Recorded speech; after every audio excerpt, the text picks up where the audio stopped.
Hello, welcome to my YouTube channel. ನನ್ನ ಹೆಸರು doctor Vedavathi. So ಇವತ್ತು ನಾನು ಎಕ್ಸ್ಪ್ಲೈನ್ ಮಾಡ್ತಿರೋದು ಎಕ್ನೆಲ್ಯಾಕ್ ಸೋಪ್ ಬಗ್ಗೆ.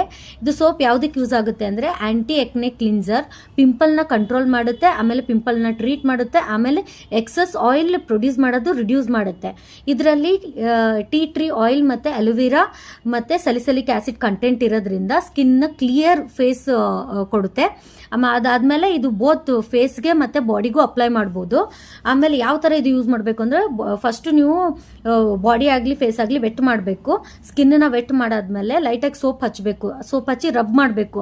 ಅದು ಮಸಾಜ್ ಥರ ಲೈಟಾಗಿ ಜೆಂಟಲಿ ನೋಡಿಕೊಂಡು ಮಸಾಜ್ ಮಾಡಬೇಕು. ಅಟ್ಲೀಸ್ಟ್ 2 ಮಿನಿಟ್ಸ್ ನೀವು ಮಾಡಬೇಕು. 2 ಮಿನಿಟ್ಸ್ ಆದಮೇಲೆ ವಾಟ್ರಿಂದ ವಾಶ್ ಮಾಡಬೇಕು. ವಾಶ್ ಮಾಡಾದ್ಮೇಲೆ ಕ್ಲೀನ್ ಕಾಟನ್ ಕ್ಲೋತ್ ತೊಗೊಂಡು ಡ್ರೈ ಮಾಡಬೇಕು. ಸೊ ಇಷ್ಟಾದರೆ ಅಟ್ಲೀಸ್ಟ್ ನೀವು 2 ಟೈಮ್ಸ್ ಯೂಸ್ ಮಾಡಿದ್ರೆ ಇದ್ರ ರಿಸಲ್ಟ್ ನೀವು ನೋಡ್ಬೋದು. So thank you. ಇಷ್ಟ ಆಗಿರುತ್ತೆ ಈ video. Like, share, subscribe to my YouTube channel.